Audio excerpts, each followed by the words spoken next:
Welcome back to the Infinite Creators Podcast. I have a gentleman by the name of Seamus Fox on this episode. He's from Derry, and he works a lot in the wellness and fitness industry. He has his own gym there, and it's not only about just the physical aspect of life. He is very much focused on creating a better life for each of his clients and installing a really good mindset, and I'm looking forward to diving into this podcast to get to know Seamus, to actually get to know what it was that transformed him and changed from his wild youth of just partying and like a lot of young guys do, and how he's transformed into being someone who's a leader now and is holding space for men and women, that gives them the opportunity to step in and be a better version of themselves. So look forward to this conversation, and I hope you enjoy it. Seamus Fox, how are you? I'm good, man. I'm good, Ryan. How are you? Keeping well, thank you very much. It's a pleasure to have you here today. Thank you for having me. So I've come across you recently through an uncle of mine, and he's been telling me about the bit of work you've done, and when I heard about you, I was like, geez, this man sounds very interested, and done a bit of research, and I've seen a little bit of your journey. And I think for me now, I would really like to dive into where it all began for Seamus. If you could bring me back to your earliest memories, or the memories that kind of stick out and the ones that were challenging, and just going from there, if you don't mind, Seamus. Yeah, 100%. I grew up in Galia, which isn't too far from here in Derry. The youngest of 7. I grew up in the 80s, 90s. I was in school. I actually spoke about this. I actually wrote a post, that I was going to post about school, so we can deep dive a wee bit more into that. But I suppose, who am I? Well, I'm a coach, father, I am a husband, and I've been involved in health and fitness and coaching for the last 20 years, but it kind of started from when I was around 21. But my earliest memories are probably just running around the street in Galia, playing football. Always loved football, always loved being involved in sport of some sort. Kind of dabbled a wee bit in boxing as well too. But yeah, earliest memories are probably just like being in the street playing, football, out and around doing those types of things, being a young kind of boisterous boy, as you do, like getting into trouble sometimes. Yeah. So you would say that you were messing about a bit when in your younger years? Yeah, for sure. Yeah, 100%. I think at that time in the 80s and 90s, there was no phones, there was no computers, there was nothing like that to keep yourself entertained. You weren't stuck inside, which was a good thing and a blessing looking back, because it got me really, really involved in health and fitness. I suppose it got me really involved in sport. And in Galia, we just kind of ran around together. We were up to all sorts and up to no good a lot of the times when we started getting a wee bit older. But the very earlier years, I think, was more so just kind of out in the street playing football. I'd have played with football all day long. Like my mum and dad had to fight to get me in to eat me dinner. It was one of those scenarios. So it was always kind of in and around football. That was my main love at that time. Yeah. Yes. And as a youngster growing up, what did you see, or how did you envision life? What was it going to be like, say, as a teenager? Had you dreams, or where were you planning to go? I think in my delusional self when I was younger, I thought I was going to be a footballer. Didn't have the talent enough to be a footballer, but it was something that I really loved. I wanted to be. I wanted to do that. That was like my head was set in that. And at that early age, that's kind of all I was really involved in, or all I really focused on. I didn't really focus on anything else. I wasn't in and around an environment that talked about goals or like, here's who you should become and this is what you need to do. And that just wasn't our house at all. Like my parents were, like I grew up with parents that were unemployed. We lived in benefits. No, it was never an environment that was like productive to actually like going on and being somebody and that type of thing. And that wasn't right or wrong either. That was the way it was, and I'm grateful for it.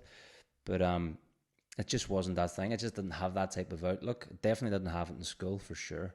School was something that I just didn't get. I just couldn't get it. I just didn't understand it. It wasn't something that I got excited about or felt inspired about. And we can touch on that if we go through the podcast and understanding like human values and why those things happen. But it took me years and years and years of kind of self-discovery to look back and see why those things kind of were the way they were, and how they shaped themselves, and how that ended up shaping me as well too. Yes, so leading from that then, you know, not having goals, or not that we have to have goals either, you know. I know that they can help you dreamt of being a footballer. Like a lot of kids, there was a part of me one time that felt that too, like, but just didn't have the ability. Yeah. But coming through your, I suppose your later teenage years then, you know, how did life unfold then? I suppose teenage years, there again, just kind of left school maybe in and around the start of 5th year. I was floating in and out. I remember actually saying to my dad at the time, I hate school. I says, I just don't see any point. And my dad just says, look, he says, if you want to go, go. If you don't want to go, don't go. So, being that age, I didn't go. Take a week off, go back and show me fish for a week, kind of keep things sweet. And that's how 5th year kind of went. Didn't sit any exams, left as quick as I could once I knew that school was over, and try to kind of map out a path. I was on a YTP scheme with, there was a group in Ebronson at the time, and they sent guys that were involved in football for me up to Coleraine. So I was up doing a wee bit of football up there with Coleraine. Left at 17. Met a girlfriend at that time, first girlfriend, thought I was in love, left sport behind. And then after that, then I kind of started experimenting with drugs and the party scene, and you know, the recreational party scene and the rave scene and stuff at that time, 17, 18. All my friends and everybody else was doing that. Like, so at that time when I left school, you kind of think you know where you're going to go, or things are just going to pan out the way you want them to pan out. But looking back, they didn't. I started out as an apprentice joiner, and then I started doing roofing, and then I was concreting, and you name a job, I've done it. And then that led me on to, I got a job in the markets then, so I was selling like counterfeit goods, cigarettes and tobacco and all those types of things, all around the markets in Northern Ireland. Basically trying to make a pound, Ryan. That's basically what I was trying to do, trying to make a pound. In my head I was thinking, right, I don't have any qualifications, didn't finish school, I'm definitely not getting a trade. I don't want to be a joiner or do anything like that. Right, what can I do to make a few pound and help me basically survive? You know what I mean? I'd moved out of the house when I was 17. So I was kind of living on my own. I was like, right, I need to get a job and I need to earn some money, and I need to find my way in doing that. So that was what presented itself at that time. And then that's what I was doing for a few years. But that ended up in a whole handling a lot of the times through like police and arrests and all sorts, which we can touch on. Like, yeah, like when you say arrests, like what would you been arrested for? Well, because I was selling counterfeit goods, I shouldn't have been doing it. so I was getting arrested for that. What were you selling? I'll tell you a story, and this is no like word of a lie. The first day I got this job, for the want of a better word, like, and I had to drive a car full of goods to the market. The markets was in Oma at the time. They're not there now. I don't think they're anyway. What kind of goods? Cigarettes, tobacco, CDs, counterfeit CDs and stuff. The boot was full. Like. Yeah. So I was young, naive. I think I was probably about 18 or something, and I was getting paid a few quid to do this, do the day on the market, driving up the road and trying to be inconspicuous, basically, cruising along, thinking everything was okay. Heard the sirens flying. I was like, some boys getting it, like. But they pulled in behind me. This was my first day. Pulled in behind me, questioned me, arrested me, took me to the police station, gave me a warning, etc. Blah blah blah. And that was my introduction, basically, into that job and career. But I stayed in that for the next couple of years because I didn't really see a different path. You know what I mean? I was just doing that. I was getting money, and it was handy, and it was adventurous. Let's say it was a wee bit risky, and when you're young and kind of, I wouldn't say stupid, but when you're young and maybe impressionable, and you're thinking you're getting a few quid, and you haven't really got a better alternative there at that time, it was okay to do. Like. Yes. So you got caught, but you still persisted on the path. That was the way that you seen it at the time. Yeah. I got caught. Got caught multiple times after that as well too. Again, just multiple different arrests. No, the police busting the market, and you getting caught and taken to the police station and stuff. It happened loads of times, to be honest. And then it started to grind on me, if I'm being totally honest, after a while. I started questioning things when I was in my early 20s. I got a girlfriend then at that time, and my stepson, Shay, who's 26 now, he was 3. So I started questioning, like, where am I going here? What am I doing? Like, what the fuck is actually going on? Where am I going to be in the next 5 years? Like, how do I want my life to kind of pan out? So at that time, I was just starting to question things like, why am I doing this? Yeah. And I think you talk about, there was one arrest that, or you've mentioned, where you crashed the car. Yeah. So, in and around that time, I would have been, again, obviously in that job, but partying a bit. Do you know what I mean? I had a flat. When you say partying, like, what does that look like? So partying would have been come the weekend, like just letting loose, going out and drinking and taking drugs and going back to I had a flat in Galia at the time, and it would have been just a session on there. Do you know what I mean? It would have been partying on there for a couple of days, and looking back now, you're like, fuck. No, those times were kind of crazy, like. Yeah. But when you're on it and everybody else is doing it, and it was enjoyable at that time, the things that you're doing, and it was just a bit of crack. You didn't. And we'll talk about that because the environment that you grew up in and around, and when everybody else is doing that type of thing, it's just normal. It just seems like everybody does it. That's what everybody does. So for me, it was the same. Just everybody was doing that type of thing in and around Galia. My friends were all doing it. Everybody was partying.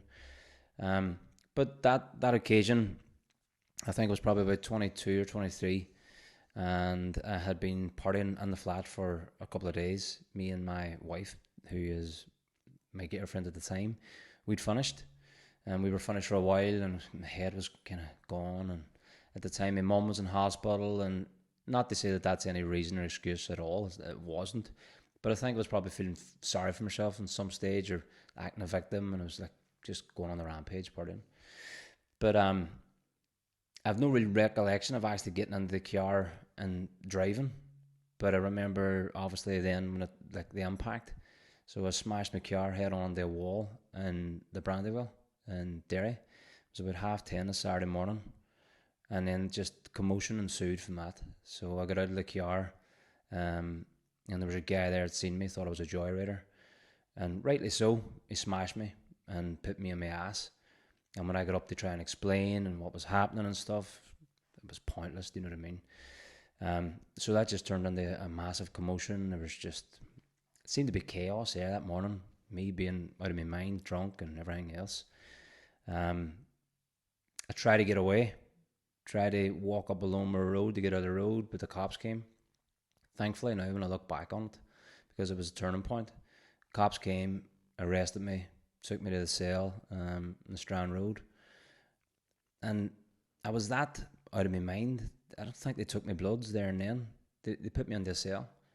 They like kind of, I don't know, sleep or sober up or something, because I remember them coming and getting me back out of the cell and then taking my bloods and then put me back in the cell again. And I must have fell asleep and woke up at night. They charged me and then they let me out. I went partying again that night, went up to town, started partying again. So woke up in my flat then that morning, covered in blood, and asking myself questions like what the fuck happened, and trying to kind of piece everything together of what went on. Again, that was over the last couple of days. No, I'd been partying for those couple of days, and then that happening, and I just felt a real fucking low, man, for a long while. What popped into my head was I could have killed somebody. No, there was a lot of Waynes that were going on to play football that morning, 10:30. And that was in my mind for a long while. And I remember my brothers then saying to me, like, fucking get yourself together, catch yourself on, like, what are you doing? So at that time then I was like, right, I need to kind of sort this out, because it kind of been just on that path for a couple of years. No, everything just felt like chaos. It was like as if I didn't give a shit. It was that type of feeling. Like, why do you think that, you allowed yourself to go that far to the point of like crashing the wall, potentially killing someone else and killing yourself before you actually says, I need to make the change? Well, here's the thing, like, and this is stuff that I've learned and discovered the more I started to deep dive into human behavior and psychology, is that every single person lives by a unique set of priorities and a unique set of values, and they're fingerprint specific, and every single event in our life is trying to get us back to be ourselves.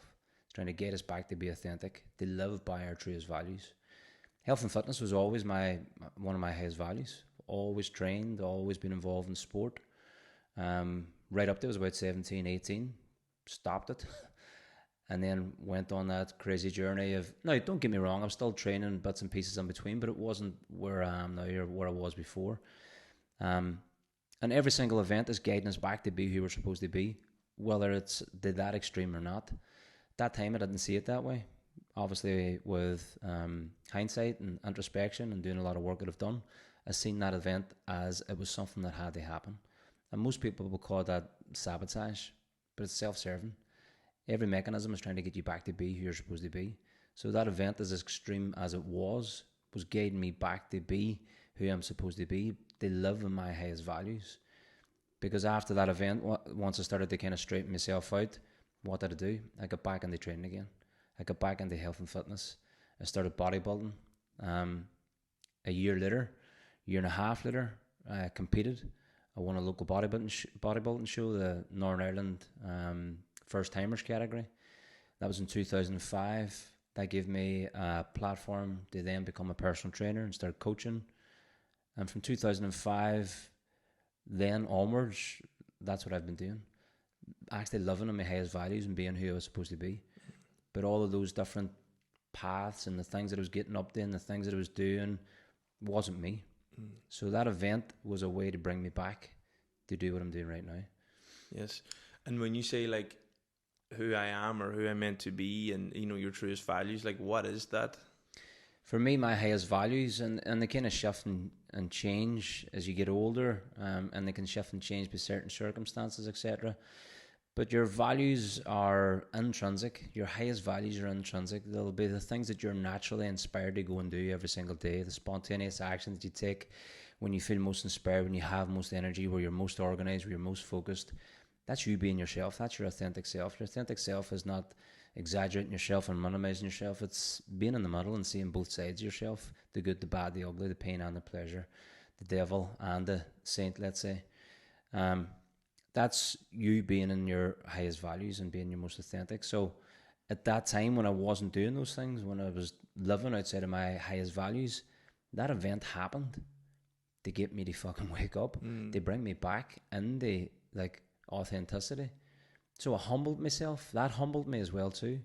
No, everything in every single event, every single circumstance in our life, you can view it in certain ways, but it's working for you a lot of the times to get you to wake up, to actually be yourself. So that event humbled me.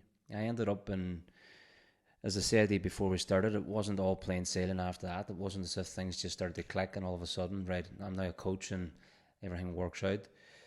I was in court for nearly another year after that for a different offence where I actually thought I was going to, like, I was told I might get 3 months, 4 months.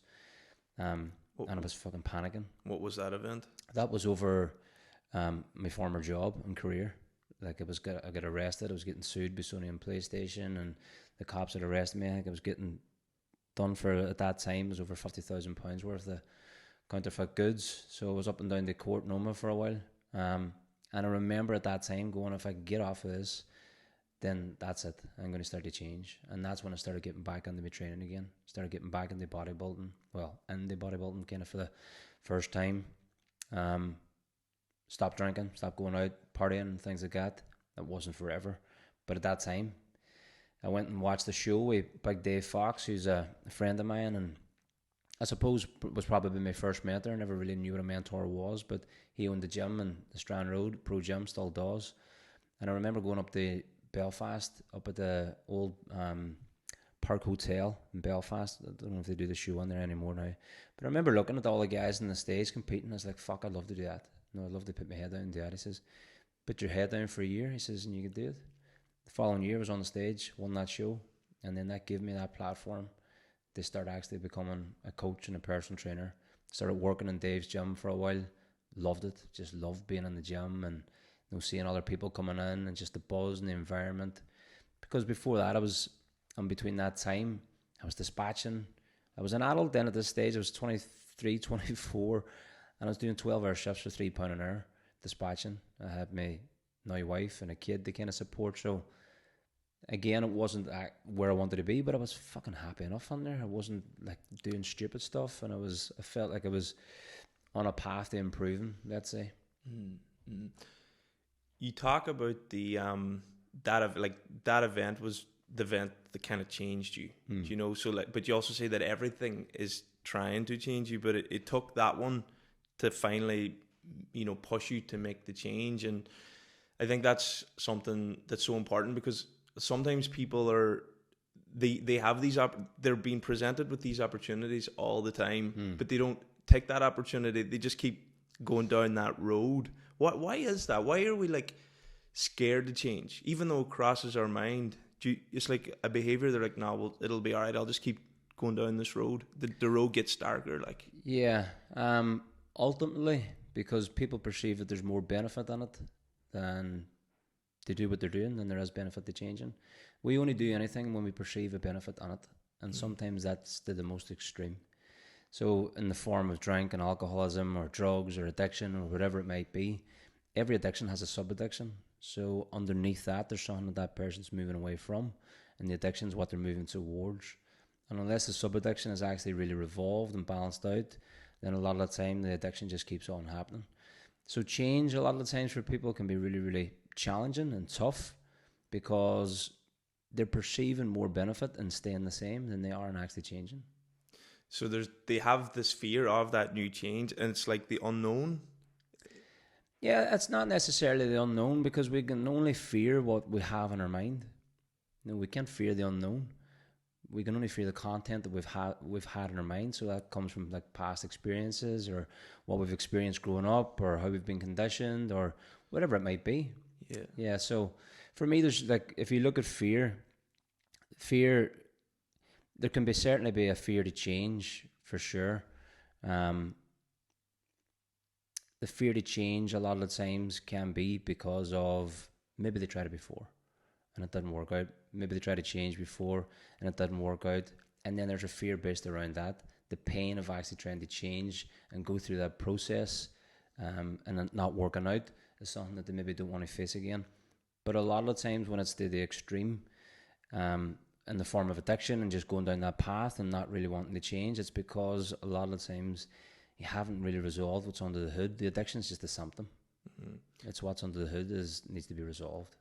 So when you talk about what's under the hood, is that like a resistance to accepting something that they don't want to accept, or?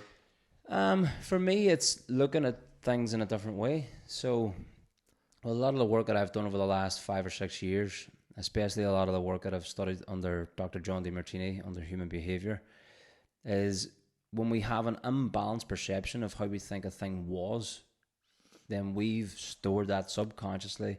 We've viewed it as one way, which is a lot of the times negative, and we haven't actually seen how that event actually benefited us. So if we store all of our imbalanced perceptions subconsciously that are emotionally charged, then those events run us. We don't run them. So what we need to do is dig a wee bit deeper and go back into those events and see how they benefited. Because every single thing has both sides. There's no event that happens that doesn't have a positive and negative. You can't separate them. If you're searching for the positive, you automatically bring a negative with you, because they're inseparable. But if we have a perception of something that happened to us and we see it as one side, what happens? We victimize ourselves. This happened to me, poor me, woe me. And then what happens? That runs us. We're not in charge. We're not empowered, because we've got that event subconsciously fucking running us ragged. But if we go back and look at that event and go, right, well, how did that actually serve me? How did that benefit me? How did it serve other people? How did it benefit other people? Would I have become the person that I am now if that event didn't happen? Because in hindsight, a lot of the things that we get, if we look at things that happen to us now and we get emotionally charged and all of a sudden we're angry and how could you do this and how could you say that? And I can't believe that they cut me out of my business or they did X, Y, and Z. And in 3 years' time, 5 years' time, 10 years' time, you look back and go, fuck, that was a blessing. I'm glad that happened. But wisdom is the instantaneous recognition that crisis is a blessing. So it's when you can see both sides simultaneously when it's happening, so you can balance out your perception of it. And that means that you're grateful for those events and you can find love and appreciation for those events, and then you free yourself from it. So it sounds like a lot of people, they get caught up in the victim mindset. 100%. And so I think sometimes there's a fear of change too with society. Or people might not accept me this way, and that holds them back from stepping into that version But there is gold when you step into that version. But like, how can you get people to actually focus on the, which is called the survivor, and then you can become your own hero? Like, how can you get people to bring in that balance and make a decision that's allowing them to step into their power?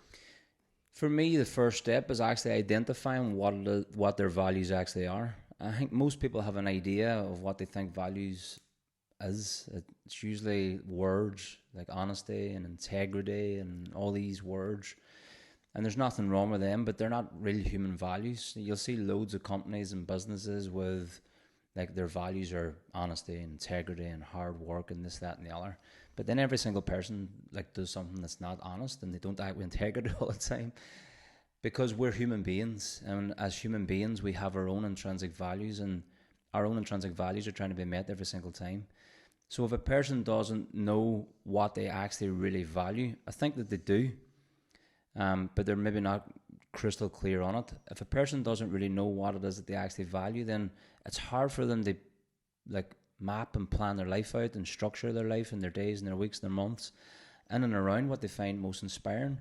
And what happens is a lot of the times is when you're not crystal clear on that, you try and live in somebody else's. And when you try and live in somebody else's, it's futile. You just can't do it. And that's when you start to minimize yourself. And that's when you start to sabotage yourself, so-called. And that's when you start to procrastinate and hesitate and frustrate. That's when you feel like you're not being yourself. You're trying to live by somebody else's set of priorities and set of values and minimizing yourself because of that. But when you understand your own, then you can actually be your authentic self, and then you can actually go after things that you really want. You can feel more inspired, more energetic. You'll have more focus, more energy in all of those areas. I'm not saying that once you figure that out, that it's all pleasure and no pain. You can't separate that either. You have to have both. But you're willing to pursue both pleasure and pain in its pursuit because it's actually meaningful. So I would actually get a person to look at, this is a process that I take people through. It's a step-by-step questionnaire from, again, my mentor, Dr. DeMartini. And it helps you identify what your intrinsic values are. So you're not trying to live in accordance with society's values and who you think you should be. You understand what actually is meaningful to you. The Greeks called it the telos. It's your telos, which means the end goal in mind, the thing that you find most meaningful. They created a study around it called teleology. And that was to find out why people do what they do. Like, what is it that most people are looking for? We're all here for a reason. What is that? So for me, getting people to change ultimately, and I've worked with like loads of people on this, coaches, business owners, entrepreneurs, general people who are looking to lose weight, etc. If I can get them clear on what their real values actually are, it's like a switch sometimes. It's like, fuck. Because people beat themselves up all the time. They think that they procrastinate, they think that they sabotage. But for me, those things are self-serving mechanisms because you're trying to go after something that you actually don't really value. And those things are trying to bring you back again. Yeah. Does that make sense? Of course it does. And then why are people then somewhat conditioned or following other values that maybe aren't true to themselves? Society pressures, because from a young age we are taught that this is what you should do and this is who you should become, and like society through teachers, preachers, parents, schools, the system as a whole, I feel kind of conditions you into thinking that this is who you should become, and this is who you should be, and this is what's important for you. But I ultimately still believe that most people are fulfilling what it is that they find most meaningful at all times anyway. So your values are shaped from your voids. So the voids that you experience are the thing that drives your value. So if you've got a big void, you can guarantee it's linked to your highest value. So it's a matter of looking at what the void was maybe in childhood or your upbringing, or maybe what the void is right now. So to give you an example, if I am in business and I experience a lack of cash and income, and there's a lack of leads and sales, I've got a void. What am I going to do? Well, I'm going to value more leads and sales and marketing and trying to bring in more money. So those things can happen from a deeper emotional aspect.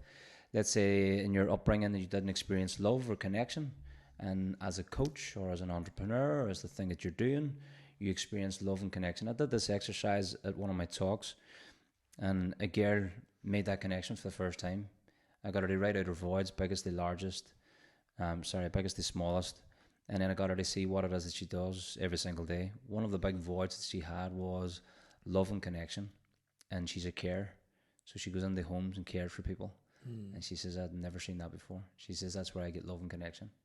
So the highest void that you have, or the biggest void that you have, is going to drive the thing that you find most meaningful. How do people know? Like, how do you make people aware of this? Like, because a lot of the time people don't even know that they're conditioned by society. They're just in this, I suppose, robotic mode. I think for me, man, it's really a path of your own kind of self-discovery. Like, it's wanting to know. For me, I think from such a young age, I've always wanted to know a wee bit more. I've always been searching for something.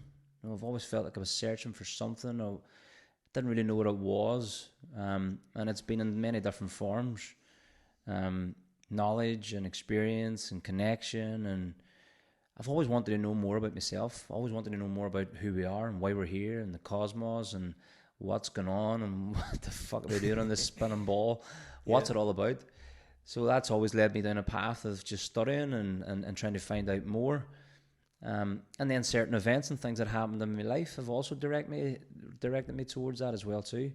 I think for people to really want to change, they have to really actually want to change. They have to really want to discover more about themselves. Most people are, again, fulfilling what they find is most meaningful, whether that's in a job or a career, whether that's as a mum or a father, a teacher, a preacher, whatever it might be. Whatever they're finding most meaning in, and whatever they feel is giving them more benefits over negatives, more advantages over disadvantages, they're going to keep doing that no matter what.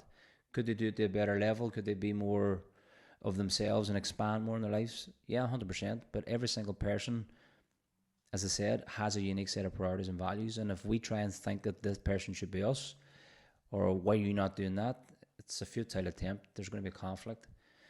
But if a person can organize their life around what they find most meaningful and most value and expand on that, then happy days, they're living their own path. So I think a lot of times, and I've made that mistake before as a coach, thinking that they should be doing X, Y, and Z, but they're always going to do what's most important to them, and that could be in any way or form. Mm-hmm. You also mentioned, everyone has a unique fingerprint or blueprint. Yeah, so everybody, the values, everybody has a unique set of priorities and values. Yeah, no two are the same. Every single person is unique in that way. So, for an example, if I was trying to get my wife to do the things that I do, they like the things that I like, they read the things that I read, they love how I love, you can guarantee there's an argument there. There's conflict automatically. Yes. And if she tried to get me to do the things that she does and the things that she loves and the things that she likes, there's not a fucking chance. That's not going to happen. But if we understand each other's, then there's communication and we can move towards and help each other grow. But when we don't understand each other's, then that's when the conflict occurs. Why is she not fucking doing that? Why is he not doing that? Yeah. That's when conflict occurs. So, but when we understand what's most meaningful and most important to us, I'll give you a prime example, and it just happened again, literally 2 weeks ago. I was showing my wife, Emma, it was a podcast I was listening to, and I wanted her to listen to it, and she didn't want to listen to it because she doesn't really appreciate it. It's not something she's inspired by. And I was trying to get her to listen to it, and then there was a wee, why are you not listening to it? No, I just want you to listen to it, just to hear it. And then I just caught myself. I was like, what the fuck am I doing? And she says that to me. She says, look, I don't mind supporting you and your values and helping you grow and doing that, but I'm not going to live in yours, and I'm not going to do those things. This is what you preach. Mm-hmm. So it's a friendly reminder. We're always getting reminded that trying to get people to be us is just stupid. Yeah, we can get caught up in that too. And it's like, even though I'm doing this podcast, I can't put expectations on the people around me to listen, because they might not want to listen to me, Exactly. And I think there is an element of when we want other people to like and do the things that we do. But I think at the core of the human being that we do have key values that are really important, like love and understanding and acceptance, but sometimes they get thrown out by society, acceptance being one and love, and it's just they're all distorted. How can we overcome them challenges as a community? What steps do we need to take? What I've found, and this is something that I've said time and time again, probably the best definition of what I've heard of love is. Love is a synchronicities of complementary opposites, which means it's the opposite pairs. It's not the fluffy thing that you see in TV and it should be all flowers and roses and all of that sort of stuff. Most people have that feeling of what love is, but love is it's the synchronicities of complementary opposites. So it's, again, it comes back kind of down to values again, where we complement each other. If I'm expecting a person to be a certain way, and then all of a sudden they don't live up to my expectations, and now I don't love them, well, is that love? Is that true love? True love is accepting both sides of that person, seeing the good and the bad in them, the evil and the hero and the villain. It's accepting both sides of nature, it's accepting both sides of the world. I think we get caught up in the illusion, expecting a one-sided fantasy. Mm-hmm. And then when it doesn't happen, we kick ourselves, we blame other people, and we go, like, why? But that's just never ever going to happen. No, you can't have a one-sided anything. And the fantasy is that it's all pleasure, no pain, all happiness, no sadness. No, that life's supposed to be this just blissful experience, and it can be if we accept that there's two sides to it. Yeah. So I'm with you on that, what is it that can make life bliss? So I know you mentioned the accepting both sides, but because a lot of people are like, life is always happening to me instead of for me. Like, what is the change there? Well, the change is your perception. It's how you view it. So you're saying it's a choice? Yeah. You choose to see it this way, the negative or the positive? Yeah, 100%. Or it's not to view it, you can turn a negative into a positive, or you can balance out that equation. Instead of trying to turn a negative into a positive, you can see how that negative actually benefited you. Mm-hmm. So you're seeing both sides of it. So if we're constantly expecting it to just be a positive, what you're actually doing is you're attracting the negative to bring you back into balance. So if you imagine that that's a pole of energy, it's a positive and that's a negative. Anytime that I seek a one-sided anything with trying to push to be this person, trying to live in this illusion a lot of the times, trying to be this happy, blissful person, positive all the time, and deep down inside that's not who you are all the time. You're both-sided. Mm-hmm. So if you keep pushing for that, what do? You attract the negative again. You can't separate the two. One comes with it. So you attract the negative circumstances or the negative person, or somebody comes along and brings you off your pedestal and brings you back into balance again. Now all of a sudden you're like, oh, fuck, that negative person's trying to ruin my buzz. I want to be this positive only person. Mm-hmm. That person's actually there to bring you back into balance again and show you homeostasis. Like, we're never ever going to be in equal balance. But our brain and our physiology and our psychology is always looking for homeostasis. So when we're out of balance, things happen, they bring us back around again. So from trying to be this positive person, which I've done loads of times, try to be this one-sided person, realized that it was a stupid attempt, it wasn't going to happen, and I started to accept both sides of my nature.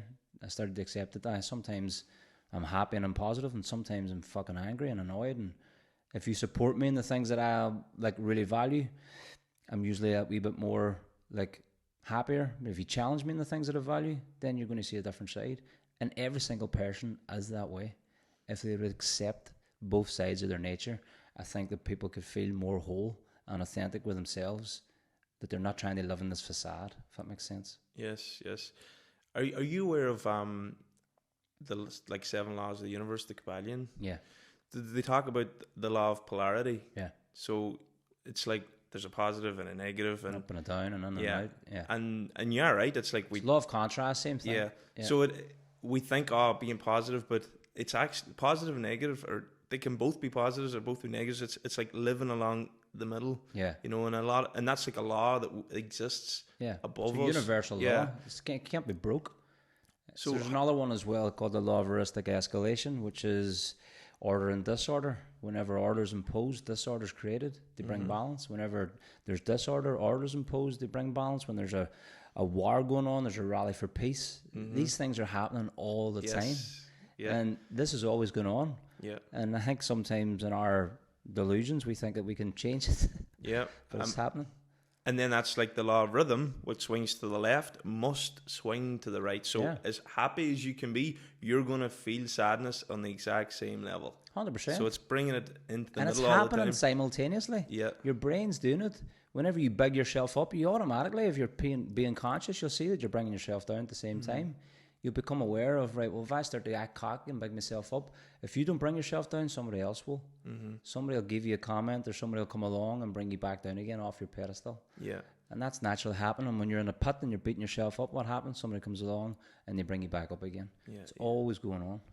And then you say like someone will bring you down. So like, does that person bring you down, or are you allowing them to bring you down? Well, you're allowing them. They bring you down because nobody can impact your feelings and emotions other than you. It's your perception of it. Do you know what I mean? So I'm not saying that is something then that you just go, well, nobody can impact me, because we're human beings and we still get triggered and we still have those challenges and all of those things happen. But I think when we become that wee bit more aware and conscious, and we can start to balance ourselves out, we can see those things, and instead of like blaming people and labeling people and calling them that, I did a video on that, which was, what do you do? And I labeled the title something that I knew people would kind of catch on to, but it wasn't what I wanted to talk about. It was like, what do you do with a toxic person? And basically what I was saying was instead of actually labeling that person as toxic, and that person is constantly trying to bring you down, and maybe they're constantly saying these things or doing these things, identify where you do that as well. Like, where do you perform the same trait? Where do you perform the same action? When have you done the exact same thing, to the same quality and the same quantity as that person? And then basically what you're doing is you're kind of owning your own shit as well, and you're balancing out your judgment of that person, which a lot of the times we do. You mentioned judgment. Why do we judge? We do it all the time. Every single person does it. I think it's judging ourselves and judging other people is, I suppose it's maybe something that's inherent in us from like how we evolved, for us to be able to actually live in the world and judge certain things that's happening in the world, judging ourselves in certain situations, etc., trying to fit in, trying to conform. Are we going to be accepted? Are we not going to be accepted? Are we going to be ostracized? All these different things. So we judge our actions, we judge other people. I think it's probably a deeper survival mechanism that's there. And I think also too, it's a balancing act in our brain. Like, our psychology is looking for it. We're trying to judge certain things. We judge ourselves, and we're a lot of the times trying to bring ourselves back into balance. We can judge people unfairly, of course, 100%. And part of what I coach people on is to be less judgmental of themselves and of other people. And they see that every single thing plays a part. Every single event has played a part in your life. They actually empower you or disempower you, depending on how you want to look at it. Yeah. So then, is there like a healthy way to judge? Is there a healthy judgment? I suppose there is a healthy way to judge. Well, a healthy way to judge would be, again, they like see both sides of the equation. I suppose it would be unwise to judge yourself unfairly. We do that a lot of the times. We judge ourselves, we beat ourselves up, we put ourselves down, because we think that we've done something wrong. A lot of the times we live up to like these expectations that have been put on us by society, through religions, through, again, like government, preachers, teachers, all these different things. Like, and we don't fit into that model, and we can't be this pristine person, let's say, in society's eyes, then we judge ourselves unfairly for it. And a lot of the times that these things that we're supposed to live by, these values, they're just moral hypocrisies. No fucking person actually really lives by them. Again, they live by their own set of values and their own priorities. So if we're judging ourselves based on somebody else, a lot of the times it's, again, we're not seeing both sides of it. So a lot of the times, if I put you in a pedestal and I like see you as a certain person, and I view you as more successful than me, more wealthy than me, more like healthier and fitter than me, then what do? I judge myself and put myself in a pit, and I minimize myself. But I'm unconscious of what's in you I actually have in me as well. So I'm not seeing the other side as well. I'm not seeing what you have in me I also have, but I'm displaying it in my values and the things that's most important to me. So I'm judging myself unfairly because I'm seeing one side of you when there's two sides of you. Yeah. Do you know what I mean? So we do this a lot of the times. There's like, it's just part of human nature. You know, we go through that process, but like we do it subconsciously. I think we see something, or we hear something, or we see somebody doing something, or maybe even wearing something, or this hairstyle, and like you're triggered and you judge them without actually realizing that you've just judged them, you know. And that was a process for me, you know. It's just like I had to catch the trigger, and I caught it. I was like, and then in that moment, then I would go celebrate that person. It is fucking amazing that they are unique in their own way, you know. And that's the other side, and it instantly brings in like joy and love to that moment, you know. You wouldn't get triggered if you didn't have it within yourself. Yeah. Everything that you judge in another person, you have within yourself. Yeah. There's like something that there's 4,500 like different human traits, and every single person has them. But we display them in different areas. We usually display them in areas that, again, we value more, but we all have those traits. And if you were to be totally honest with yourself and you judge that person and ask, right, well, what is it that you're judging in them? What's the action? What's the inaction? What's the thing that they're doing? Well, where do I do that? Where have I done that? Maybe the same person. For what I'm judging them, I've also got within myself. Yeah. And it minimizes the judgment and the emotional charge, and it brings you back into balance, basically. Yeah. So then, is that a case of the reason that you're judging is because you're still judging yourself, which means there's a lack of love in that place in you? So you're not loving yourself, like. So it's a void within yourself that you've not become aware of. So it's like if you put somebody else on a pedestal and you see something in them, you're conscious of their upsides and you're unconscious of their downsides.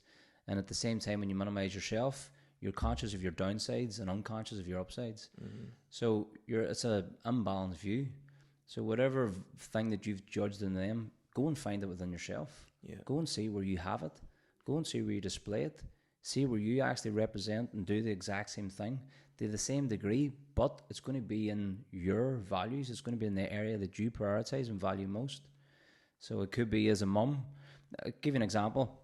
I had a client and she said that she was completely unorganized. She was always distracted, and she just couldn't get things together, and her head was all over the place, and I just can't seem to get any focus or organization. I says, right, okay. I says, run me through your day. Like, what do you do when you get up? She says, I get up early in the morning, get the kids ready, get the breakfast and stuff ready, have their packed lunches and stuff done. The school bags are all ready. She says, and I've got everybody kind of ready to hit the door and get ready for school, get them in the car, and I take them to school, and then I come back and I kind of do the house and I get the cleaning and stuff done and do everything else. And then I go and lift them again from school and blah, blah, blah. I went through this whole, I says, that sounds pretty organised to me. I says, who are you expecting to be? Or who are you trying to be? And who are you comparing yourself to? You're organised in the areas that you prioritise and value most, and you're disorganised in the areas that you don't. But if you're trying to be somebody else and thinking that you should be a different person, you're going to feel disorganised. But if you look closely at what you prioritise and value most, you can see that you're already organised. Doing all those things every single day is organisation. Yeah. But if we're trying to be somebody else, then we're going to beat ourselves up. Yeah. So is that a case of thinking that they should be someone else, or comparing them to someone else, or both? Yeah. Thinking that they should be somebody else instead of honouring themselves. Yeah. And living by their own unique set of values and the thing that they actually prioritise most. So then there's this. That's the trap of comparison, where comparison is the thief of joy. They say we're happy, and then we look at someone else and think, why don't I have that? Yeah. Where's my, and it's usually a lot of the times on superficial stuff, and we see somebody with something, or we see somebody with a certain aspect of like wealth or money or something like that, and a good question to ask is, right, well, where's my wealth? It's there. Yeah. You know what I mean? It might be in your children, it might be in your loving relationship, it might be in travel, it might be in something else that you would never exchange for that thing that you think is wealthy. So if you actually ask yourself better questions and go, right, well, where is my wealth? It's here, but it's in a different form. People think that it should be in like digits in the bank, or it should be cash in hand, or it should be this, that, and the other. There's many different forms of wealth. There's financial wealth, of course, but a lot of the times that's what we compare things to.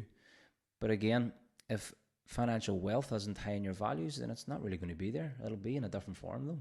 It could be in your family. Yeah. So they say abundance is already there. You know, like how do people tap in to whatever their abundance is? Is it a case of accepting it that it's there, or because a lot of people say, "Oh, when I get there," you know. Yeah. So it's like you're assuming that you're already not good enough and you don't have it. Yeah. Like, how do you bring it to the moment? Because the only moment that's real is the present moment. Yeah. For me, abundance again is kind of looking at where you're already blessed, looking at your life and knowing that there's certain areas of your life that you're abundant in. Again, it'll be linked to the things that you prioritize most. It's going to be in your highest values. It could be your abundant in love, your abundant in health and fitness and freedom to go and be who you want to be, do the things that you want to do. I think if we get trapped in constantly searching and looking, and I've done this many a time and still do it as an entrepreneur and a business owner and a coach, you're always kind of looking for that next level. You're trying to move forward and grow constantly.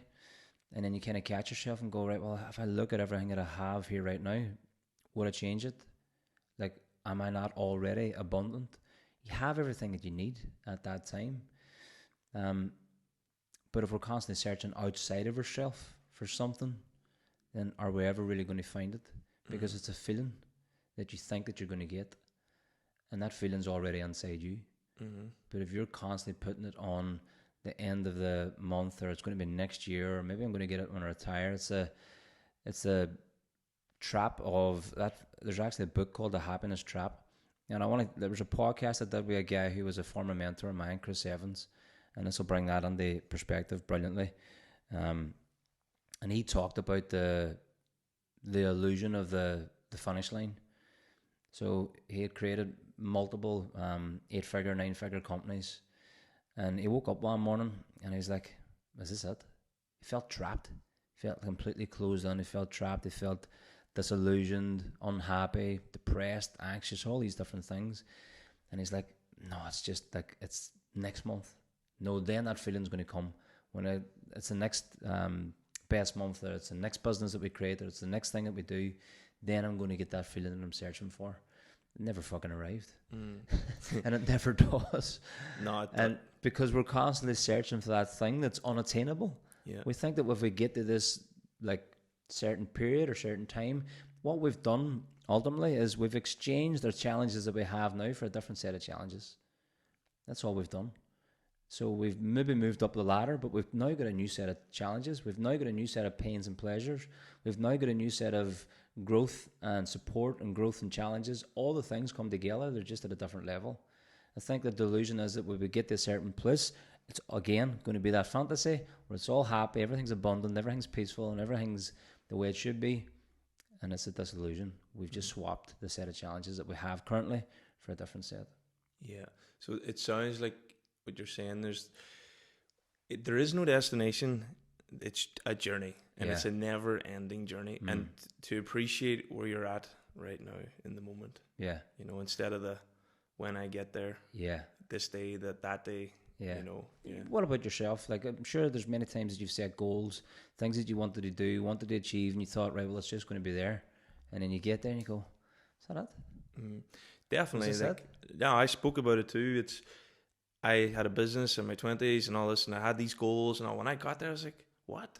Why am I not happy? And I was like, do you know what? It actually made me question reality.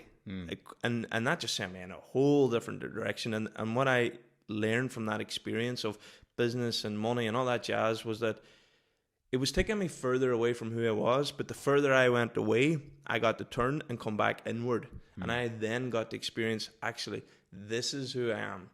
And actually I'm good enough as I am in this moment.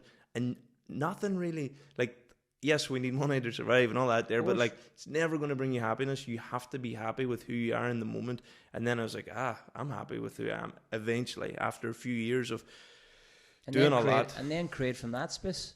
Yeah, and that's what's led to this. Now it's just like, I'm doing something that I actually want to help people, because so many people are caught up in that illusion, of like, when I get there, it's just like, we're already here. Exactly. We are where we're meant to be. Exactly. It's not going to be a destination line that you cross over and go, oh, fuck, right, everything's just brilliant here now. Yeah. It's just, again, the same set of pleasures and pains and supports and challenges. Yeah. And then I think time has created that illusion because there's a start and an end, so we think there's a you know, so that, and that's where I think we get caught up in that. Then it's just like that's why the present moment is the only real moment, and I feel like everything is happening at once. And if you constantly try and bring yourself back to that moment each time and go, right, well, like most of our anxieties are based on future fears and anxieties or past experiences, like again kind of happening. We talk about fears and all those different things. So when you bring yourself back to that present moment, and you can see that, well, I've got everything that I need right now. I'm okay. I'm breathing. I'm healthy. I'm doing the things that I want to do. Like, can you improve? Of course, 100%. And I really truly believe that you should, in accordance with what's for you. Do you know what I mean? But when we boil it right down, we're not, very rarely are we in that immediate danger. We're not getting attacked by a fucking saber-toothed tiger or a lion or any of those things. Most of us are able to put our hand in food and do all those things. Like, we've got that, we've got our basic needs met for the vast majority of the time, for the vast amount of people. Not everybody's the same, 100%. But yeah, we get just caught up. We get caught up and trapped, I think, a lot of the times, chasing something that a lot of the times when we get there, we really realize it wasn't that important. And then that's like the beauty of life. You get to experience that, like the polarity, the whole swing to the left to get the whole swing to the right. And then it's like, I feel like we're constantly swinging, but less and less, and it's always coming into that balance, and I'm not, to get to that balance, I definitely can't say that I'm there, but it's like learning to swing a little less, a little right, and then when you kind of understand that there's no good or bad, it just is, And then your addiction to balance is what's going to put you out of balance. Yeah. Oh, it's a hard act. Yeah, because again, you're again attracting something else to bring you back again. So we all want to be neutral, I suppose, in our mind and like on how we view things, so we're not getting the swings of polarity. Like, nobody wants that, the ups and the downs, and like bipolar, basically. Nobody really wants that. You do want to be neutral. You want to kind of see like both sides of what's going on, so you can appreciate things. Doesn't mean that you're not going to be fucking challenged and go through some difficult times and all of that, of course. But what's your view on like the labels, to say like being called bipolar? If someone identifies with that word, then how is that healthy for them, or is that a good way to label themselves? To be honest, I'm against like what most of the labels are put on people. I actually wrote a post on attention deficit. I put a video up today on it, attention deficit disorder, and I'm going to post that in my socials this evening, which was, if I look back, if I was at school now, I'd be labelled as attention deficit disorder. I'd have ADD. Most of my reports said can't pay attention, easily distracted, doesn't focus, doesn't do this, doesn't do that. Fucking definition of ADD. But that's not what it was. No, like, you'll have attention surplus in the areas that you actually really love and that you're focused on, that you're inspired by. You'll have attention surplus in those areas. You have attention deficit by default in the areas that you don't, because they're not high in your values. You retain information and you have retention surplus in the areas that you truly value and that you're inspired by and you want to learn. And you have retention deficit in the areas that you don't. Your brain is doing that. It's having to do that. We filter information in and out of our brain according to what we value most. And if we didn't, it would be a mindfuck. Taking in all of that information all the time, you just couldn't survive. So your brain is actually doing that. It's a homeostatic mechanism to try and keep you in check and keep you in balance. So attention deficit disorder, a lot of the times I would have been labelled that for sure in school, but it wasn't ADD. I just didn't like school. There was nothing there that inspired me. I didn't want to learn anything. I knew that I wasn't going to go on and become a joiner or like speak Spanish or Gaelic or do any of those things. Like, there was nothing there that I actually really wanted to apply myself to. I enjoyed PE because it was about a sport. But other than that, I didn't find how school was serving me. So of course I had attention deficit. Of course I was out the window dreaming and fucking going and playing football. My brain was actually trying to do those things to keep me in check. So, but if I look and go, right, well, where do I have attention surplus right now? And I had a conversation with a client last week who thought I had it as well. I says, where are you focused? On my work? Where are you focused? On my finances? Where are you focused? On my business? You're focused in the areas that you value. Where are you unfocused? On the areas that it doesn't value. But if we label ourselves and we're trying to be somebody that we're not supposed to be, then we say, oh, we've got attention deficit, or we've got this, that, and the other, and we start to label ourselves. I believe that, for me anyway, I believe that labels are just attached to people so too often and too fast. And people are going and then maybe getting medication for certain things, instead of understanding themselves and what they actually really truly are inspired to do and become, and stop trying to get people to fit in the boxes that they shouldn't actually be in, especially the school system. The school system for me is, you need to learn this, you need to learn that, you need to do this, you need to do that. Why? Why do I need to learn that information? Why do I need to know about the Battle of Hastings in 1066? Like, some of the stuff is just obsolete and it's outdated, and it needs to be really, really brought up to speed. Like what I learned in school as an entrepreneur, I didn't learn anything about like taxes. I didn't know anything about like how to set up business properly. I didn't learn any of those things that I actually do right now. So for me, I think the school system tries to get people to fit in their model and their box. I mean, you don't fit in that box, there's something wrong with me.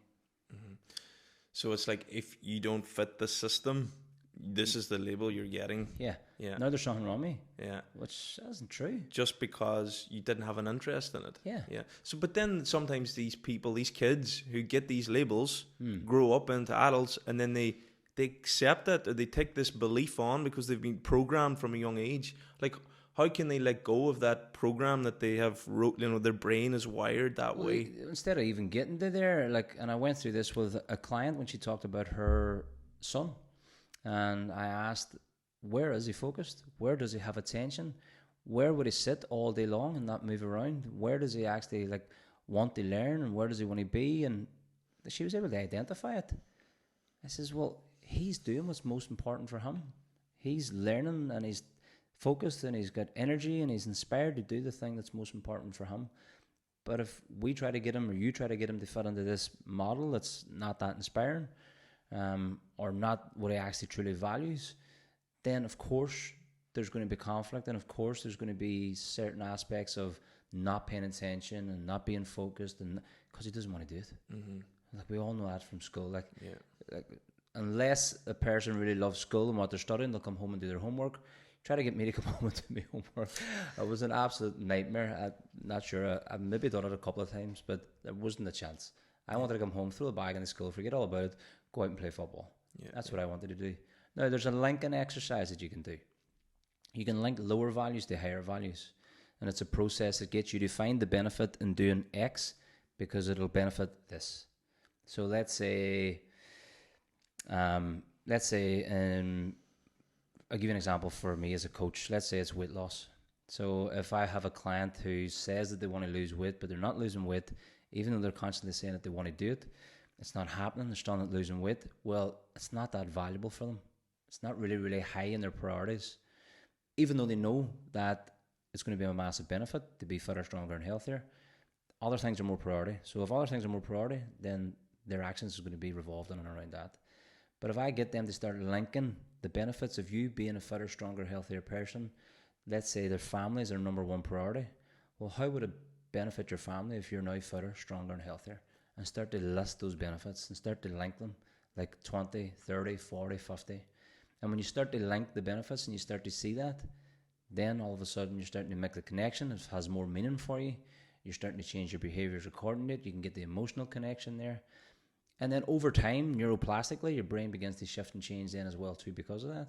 Because you're literally de-pruning old pathways and you're laying down new pathways, and you're starting to actually move towards a different version of yourself. But there's certain linking exercises you can do around that. So if you can do that exactly the same thing with a kid that has not paying attention in certain areas, but is focused in this area, we'll start to link the benefits of doing this to the thing that he actually really wants to do. And it might start to change. Yeah. So then you touched on two things there. Just with the kids, the kids definitely have an interest in something, and then when they don't fit the system, then they're labelled with something. And then you also mentioned where someone has their values with weight loss, and then you are able to link the higher and the lower. But what is it about if that person is this, like if that person or that parent was to spend more time, like set aside time for themselves. Maybe that they're not, maybe their whole time is in the family, but they give time to themselves. How is that a case of devaluing family time or valuing themselves, or what kind of impact can that have? So say it again, sorry. So if someone, decides, no, I can't take that hour, or I can't take them 2 hours out because I need to be with my family. Maybe they work Monday to Friday, and then they're like, they don't give themselves any time. Okay. All their time is family. But they also feel like they want to train. Yeah, but they have a guilt. Should they feel guilty, or should they give themselves time? No, guilt is the assumption that you've caused more negatives than positives in any situation, and there can't be. There has to be two. So definitely you don't feel guilty over it, because again, you're doing what's most important for you, and if family is number one, then you're going to go towards that most importantly, and you're going to again do the things that you perceive more benefit in. So if there's more benefit in staying home and actually being with the family than there is to going to the gym, that person's going to do that.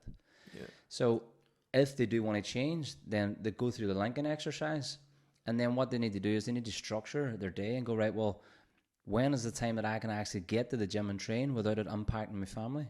When's the time that I can get to the gym and train and still get to spend time with my family? So if I go and train early morning and then go to work and then I come home and it's family time, there's no interruption there, because 9 times out of 10, if you're training early in the morning, family's probably sleeping. If they're away to school and you're away to work, you should separate it at that time anyway. Come home at night, spend time with family. So it's about linking the thing first, so that you can get the behaviour shift and actually see the benefit in actually doing it, and then structuring your days around that and going, right, well, I'm going to train at 6 a.m. or 7 a.m. or whatever time might work for you that doesn't disrupt the time that you want to spend with your family. Yeah. And then your values might shift. Health and fitness might then become that wee bit higher. Family might come down a wee bit, and that's okay as well, because now you're starting to put more emphasis and value on your health and fitness because you see the importance in it. So the other things might have to move down the scale a bit, and they fluctuate up and down every few months anyway. And then what about, like, say, parents who don't have that time during the week, but they have it at the weekend, but then they feel guilty because they feel, is like, I'm always under the impression that if you do take that time for yourself, that showing up for yourself then has a positive impact, or a well-being impact on the people around you. Because a lot of, I'm aware of people who are like, oh, I feel guilty if I take that time, but maybe that time will actually benefit them in that space that they can then, their kids can reap. Is that, what's your view on that? You'll always find time for the things that you prioritize most. You'll always find time for the things that you value most. I hear it time and time again. I've been coaching people in health and fitness in the gym for nearly 20 years. I don't have the time. No, you do. You're just not prioritizing it. It's not important enough for you. You do have the time, like. You can get up at 5 in the morning, you can get up at 6 in the morning. I had a girl who was in my coaching program for a couple of years. She was at a seminar of mine in 2019 at the City Hotel. She's a good friend of mine now. She's a good friend anyway. I knew her for years, but she was the same. She says, I don't have the time to train. Like, I just don't have the time. I've got the kids and all to get out to school in the morning. And this is bullshit. As you do, you could get up at 5 o'clock, you get up at 6 o'clock, and that's what she started doing after that seminar. She got up, started running, exercising, doing it first thing in the morning, and getting it done, and then going home and getting the kids out for school and stuff like that. So, if we prioritize it enough and we value it enough, we'll always find the time for it. It's the same with money. No, I don't have the money to join the gym and hire a coach, but you'll go out every single weekend and spend it on X, Y, and Z. You do have the money, you just don't value this enough to actually allocate the money towards it. But you can again shift that, you can change that, and that's not to judge anybody at all on any of those things, because as I said, people are always going to do what's most important to them and move towards what they find most priority in. But if you're constantly saying that you want to do X, Y, and Z, then a simple way is they link the thing that you want to do to the thing that you're actually doing most and the thing that you love most. So you find more meaning in it. And then sometimes there's just unconscious motives that stop people from doing it. So a person might say that they want to lose weight and they've been saying it for years and years and years, but there's an unconscious motive there stopping them, because maybe they have had a weight loss journey before and they lost a lot of weight and it was tough and it was challenging, and they rebounded that weight back on again and it felt embarrassing. So now they've associated that weight loss with pain and something that's a struggle and something that's hard, and to go through that again might not be something that they want to do. So there's an unconscious motive there to keep the weight on. It could be something completely different. There's a lot of the time stuff there that can be balanced out and resolved. Yes. you're a very skilled coach, you know, from what I know, even just talking to you there. And that's not just the only thing that you offer, you know. You tell me a bit more about the other tools that you have that you can help people with. Well, for me, it just, as I said, as a coach, I've just always been exploring different things, especially in the health and fitness game and the fitness like space. For me, I was always looking at, well, why does one person get a result, and like why is another person not getting a result? And it was never the training and the nutrition and those types of things. It was never that. So for me, it was always got to do with like what's going on in the mind. I started studying hypnosis, and then I went through, became a breathwork facilitator as well too with Soma. Are you familiar with Soma? No, tell me more. Niraj Nick.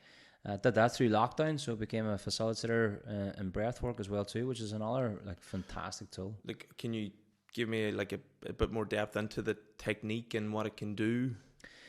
Well, what it can do, again, I suppose, ultimately is balancing out your physiology and your psychology. It's like you're obviously going to improve your health and everything else is along with that. But breath work can be used for emotional release, for like resolving certain traumas, etc. I had a girl that came to me a few years ago who was suicidal, and it was a friend of mine. Brought her down, and I started doing some work with her. And she was with me then for a few months and progressing fantastically. When she came in, she was just like a shell of who she was and a shell of who I actually seen her become. And what I noticed within her straight away, and you'll notice that with anybody that's depressed or like really anxious, and feeling that way, is they actually don't breathe properly. You can tell a lot about a person by how they actually breathe. So she was breathing high in the chest, shallow in the chest. At the start, we kind of struggled to actually get her to breathe and use her diaphragm properly because of the tension and depression and how she was feeling. But she overcame that, and she kept coming down, and she was consistent with it, and I got her to do different things as well too, and listen to certain things. Cut a long story short, it was probably about 6 months in the time that I'd first met her. And she'd sent me a message. She sent me a WhatsApp message. And she said, last week was the date that I had planned to take my life. And I was like, well, look at you now. And she says, yeah, thank you. And she obviously had resolved a lot of her issues, and she had overcome the things that she was experiencing, and she'd been like that for a long time. So breathwork as a tool like that, to release emotion and release certain traumas and balance out your mind and balance out certain things, can be a fantastic tool. So it can be used. I do it every single day. I do it every single evening. So, like I've been involved in breathwork, yeah, you know, multiple times, and I've been in a class, and there's probably been the guts of like 70 or 80 of us in it, up to one time, you know, with these facilitators in this community that I'm part of. But there was one time, there was half the class was erupted in tears, and then everyone was crying. So like, whatever the breath work was doing, you know, the tool of deep breathing and the, you know, with the breath and all. Well, you've got the emotional. What was it like? Is it opening up our body, or you've got the emotional body? Like I always loved Dr. Joe Dispenza, and he says that the body is the unconscious mind. So like a lot of the times we just get up and do the same thing over and over and over again. We repeat the same processes over and over and over again. And emotionally, we store stuff in the body. Like the back has been always linked to feeling under pressure or carrying certain strains, or like carrying certain people in the world, or like having to actually carry another person in a relationship or whatever it might be. If you've got back problems, hip problems, tightness of the hips and stuff, emotionally is linked to trauma, sexual trauma and things like that as well too. All those different things play a part. And I think what breathwork does is ultimately it gets you out of the logical, rational, like prefrontal cortex, the part of your brain that most of us are in all the time. It gets you out of that, kind of bypasses that, and gets you deeper into the unconscious and the subconscious, and you can start to access different information, and you can start to let go of certain things. And when you're out of that logical, rational, judgmental self, then emotion becomes something that just comes up that wee bit easier, and you're able to start releasing stuff that you've maybe suppressed for a long time. So like people that are maybe having health issues with their bodies that they maybe don't know, the breath work has the potential to open up that part of themselves It's a and release the emotion. Yeah, it has a potential for you to just release emotion. Yeah, it has a potential for you to just like how, especially men. Like how many times like would you grow up maybe being told that you shouldn't cry and you should be tough and you should be this and you should be that, and that's your view of the world and that's who you try to become, and you've suppressed a lot of stuff. I've seen loads of guys, including myself, fucking just bawl out in tears after breathwork sessions, just let it all go, and then feel completely different after it. Yeah, and it's just like this. Whoa. I do online breath work. I haven't done it in a while now, but I used to do it with a friend of mine, Pat Dovely, and like after some of sessions, I'm just like flooded in tears, but not in a sad way. But it's like, boom, I'm just letting stuff go. Yeah. I'm letting shit go that needs to come out. And for me, that's a good thing when you're able to actually be in a safe space. You're being in and around other people who are going to help and support you at that time, and you can let that go. Yeah. I've actually done breath work, and I took some mushrooms, psilocybin, before I'd done it, and fucking hell, I was bawling. Couldn't. What happened in that moment is I don't know. I don't even know why I was crying, but it was releasing, and it fucking felt so good. Yeah. Whatever it was just coming out of me. Yeah. I'd done this. I don't know. I can't remember the breath work. Really good breath work, but I did not anticipate that at all. But whatever it does, the mushrooms relax the emotional body, and then it just came out of me. Yeah, I've done the same. I've done breath work with psilocybin as well too. Had a different experience where I thought it was just fucking, the music was outstanding, and I was just, it was unbelievable. What an experience! Like it felt really, really good. I've done other mushrooms experiences as well too, but yeah, I think they all have their part. Do you know what I mean? But breath work, not even from the emotional standpoint and anything like that, and releasing certain things, learning how to breathe properly, like in terms of the impact that it has on your health, is amazing. Like most people are predominant mouth breathers, and they breathe through the mouth constantly. Sleeping, they breathe through the mouth. Like I have to ensure that I tip my mouth every night, otherwise I'm doing the same. I'm breathing through my mouth, but you should be breathing through your nose at all times. You have nitric oxide in your nose. Nitric oxide is 100 times more present in your nose than it is in your mouth.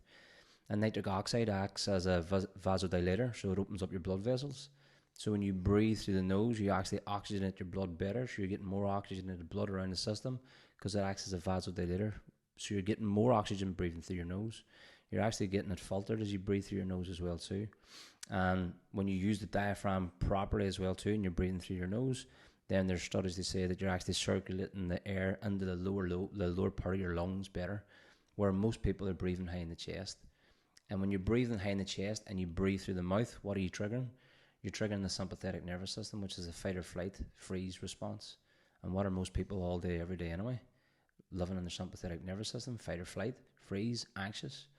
So by learning how to breathe a bit better and actually controlling your own nervous system through the power of your breath, you're improving your health and your physiology, and you're improving your psychology because of it as well.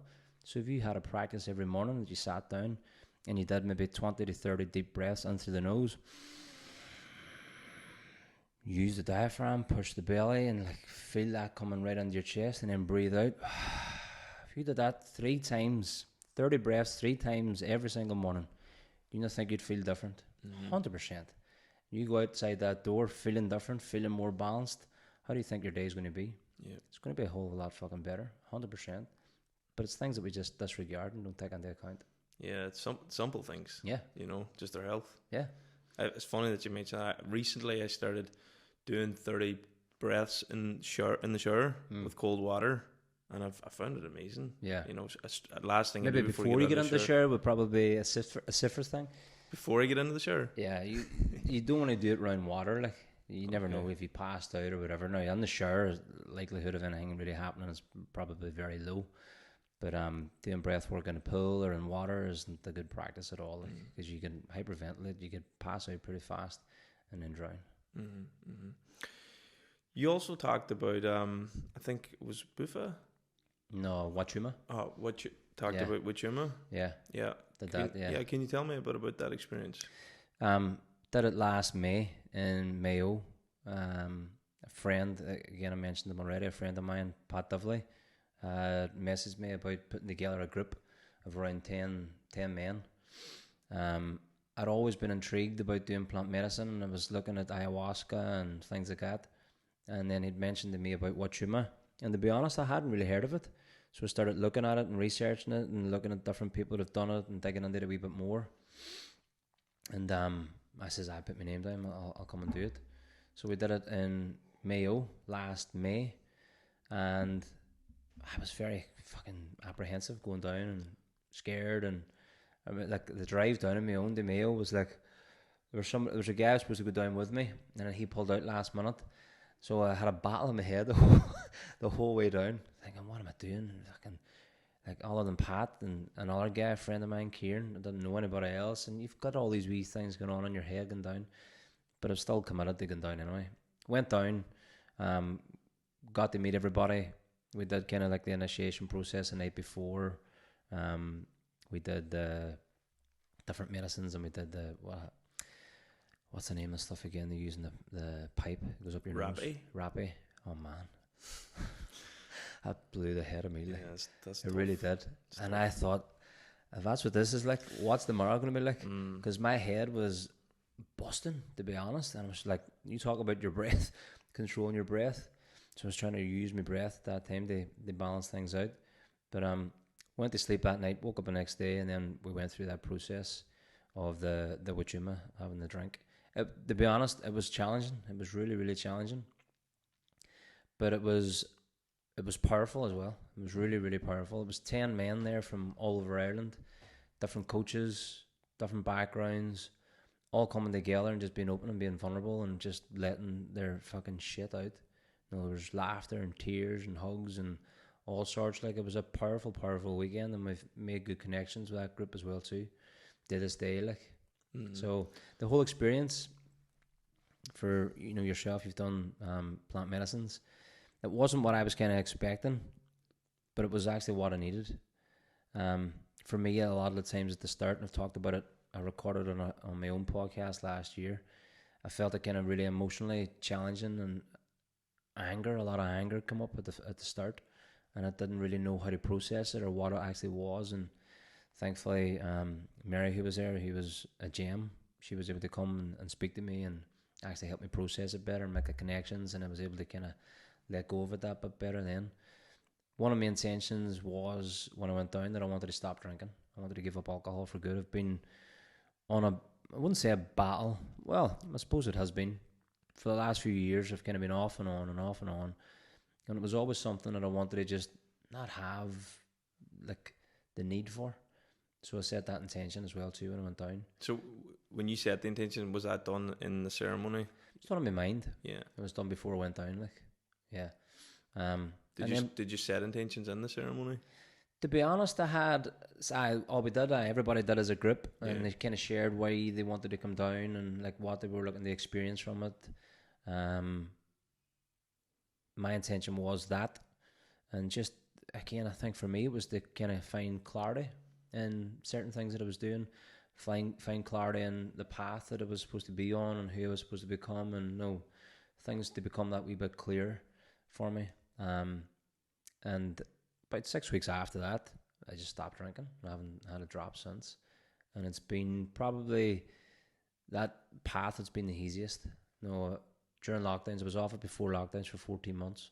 Ended up back on it again during lockdown, off and on, 6 months off, 6 months on, doing that type of path. And then last year is like, right, I would rather just not have the need that I think I need to have it as part of my life. And about 6 weeks after, I stopped it. And to be honest, the last year, it's kind of been that. It's like, nah, just don't feel it anymore. Not saying this is going to be forever, because I've done that. And I've said, never touch the drink again. And then what happens? So this time I've tried to change my perspective on it, where when you're giving up something, what do you naturally do? You create a void. And what do you want to do? You want to fill it.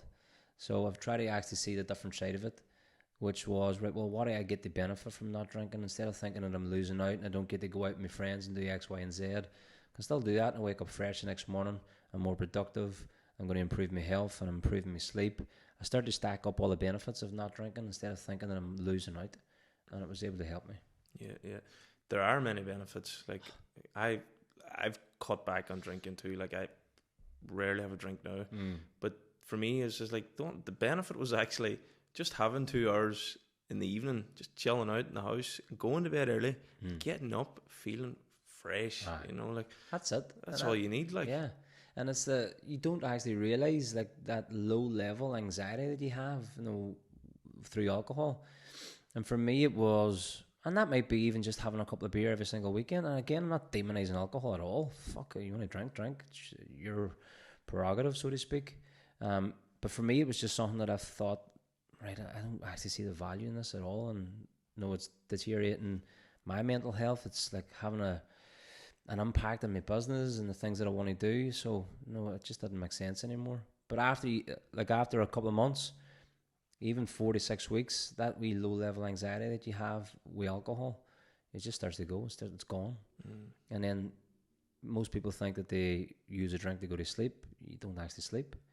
I remember listening to Dr. Andrew Huberman. He said, if you relate it to, like, if I come up and hit you with a baseball bat and I put you unconscious, would you say I guess sleeping?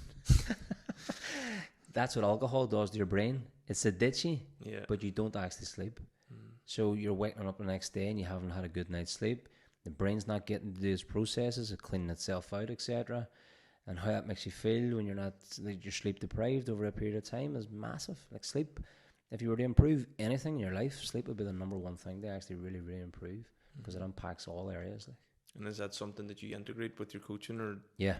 Sleep's massive. Like for me, it's something that I have become really, really anal about. I track my sleep and sleep data, and I see how long I'm in different stages of sleep, and I have sleep routines in the evening, certain routines in the morning that I do, etc., to make sure that I'm ensuring that I can get the best night's sleep. Yes. Seamus, we've covered a lot of ground here today. A lot more than I expected. You know, when I talk to you, it's very interesting to hear you go deeper and deeper, and I'm sure there's so much more depth to you, you know, that we could talk all day. But in terms of like human behavior and the practices that you have, it sounds like you would have a positive impact on anyone that came to you looking for coaching. Thank you, Ryan. Yeah, that's the aim. It's is to try and help people, to try and help other people discover more about themselves, and see the balance in life, and see how like they can be a better version. And it's something that I don't know if it's been there from a young age, but there's just always been that thread there the whole way through my life. Do you know what I mean? There's always been that thread and everything that I've done, and it's a massive part of who I am and what I do. And I see it as my purpose. I see it as my telos. I see it as something that I'm here to do, is to try and, like, for me, to do it for myself, my family, but also to help other people do as well too, which is discover more about themselves so that they can live a better version of themselves. Yeah. There's really good value in trying to help other people. I feel like that's what that's what we're here to do. As humans, is help each other. Was it Ram Dass that says we're all just walking each other home? That's exactly it. I love Ram Dass. Yeah. Listening to him. He's very interesting. Yeah. But look, Seamus, it's been an absolute pleasure having a conversation with you here today. I've really enjoyed the conversation as well too, Ryan. Just nice and relaxed and free flowing and good questions. So thank you as well. Yeah, I'm sure there's a lot of lessons in there for me, even, you know, having a conversation with you is very good. And I'm sure there's other people that will take stuff from this. Hopefully. Happy days. I'm sure there is. Yeah. Thank you very much. Thank you, Ryan. Pleasure. Well, that's all from Seamus Fox. I really enjoyed that. And Seamus is a very interesting man to talk to. He's a lot of insight. I could tell that there were so many more questions that I could ask, and you know, he could have just kept going deeper and deeper and deeper. He's a very, very deep man. But yeah, that's all. So I hope you enjoyed, and I ask you to remember that you are the infinite creator.